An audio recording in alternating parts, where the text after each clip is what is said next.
Okay, so coming up first, we got this one here. This is called the Cumberland Cove gazebo.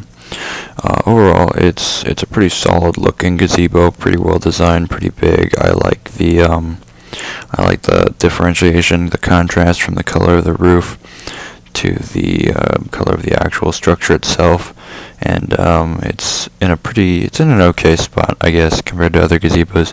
The only problem is the inside. There's no chairs. It's way too big, and there's like no chairs actually inside of it, so you kind of just stand in the gazebo. There's nothing really to do. The inside is almost completely empty, and the only view you get is some ugly ass parking lot across the street to another apartment complex.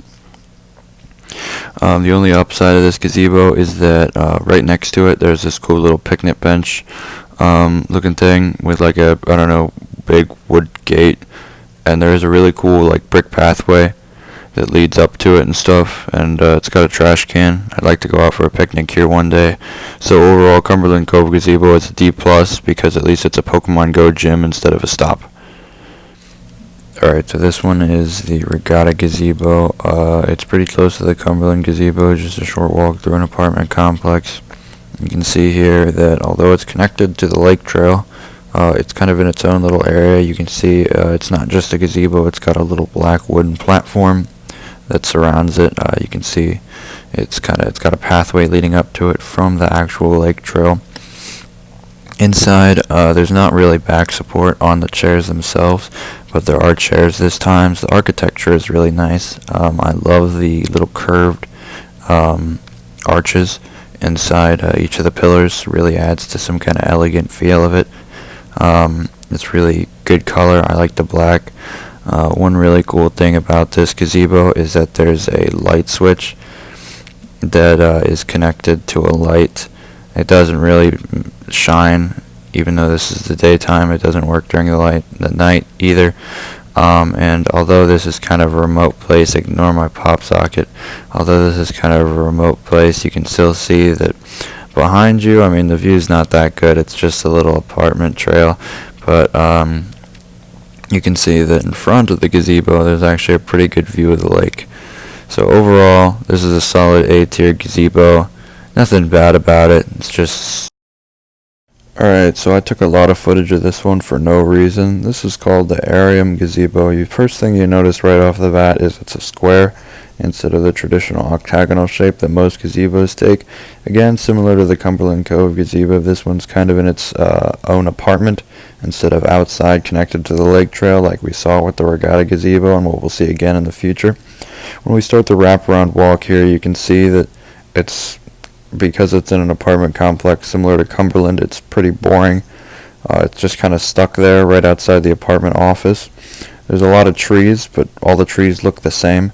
Inside, you can see they gave us one of those shitty benches that we used to have outside elementary school, but because of the way it's strapped down to prevent stealing, it's super wobbly, and if you sit on the right end, the whole thing shakes. On the outside of it, it does have a nice grill. That is the one nice attraction on the outside of it. However, there are two pretty big glaring problems with this grill. The first being it doesn't look like anybody's used it in about 10 years. I don't know if anything in there would actually catch on fire. Number two, the tongs seem to be stuck to the actual thing. I tried to get them off, and they couldn't reach the actual grill itself. So the whole thing just kind of seems redundant to have them. When we start talking about the view more detailed, again, you can see, look to the north, you might see a parking lot. We look over to the right side, you might also be able to make out a parking lot. The only interesting thing is the design of the office, because it looks modern and cool. The roof has this weird quirk where it still shows its support beams and the bottom of the wood, so it looks kind of old and dingy. So overall, this gazebo is a solid C- because at least it has somewhere to sit. Alright, so next up, this one's called the Square Zebo. This one's also inside an actual complex like the last one, but it's in a little more remote part of the complex. You can see it's like kind of in a wooded area off to the side of the complex as opposed to, being in the complex itself. And now, the first thing you'll notice when you see the Square Zebo is that it's the exact same gazebo as the Arium gazebo.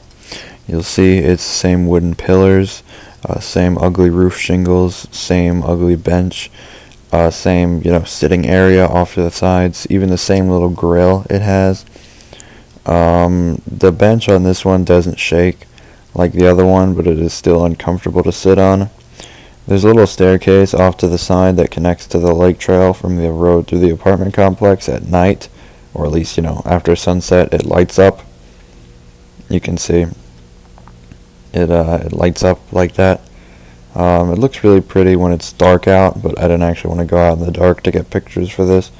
But you just trust me, it looks good. You can see, even though that there's like a few houses and a pool up there, you can see this spot specifically here. It's such a beautiful view. And of course there is the ugly area behind with the path down. It is a nice path down. As I mentioned before, you can see the grill is here. There's no tongs on this one. Somebody managed to break them off and steal them. Off behind it, there's actually this really pretty little bridge you might have noticed earlier.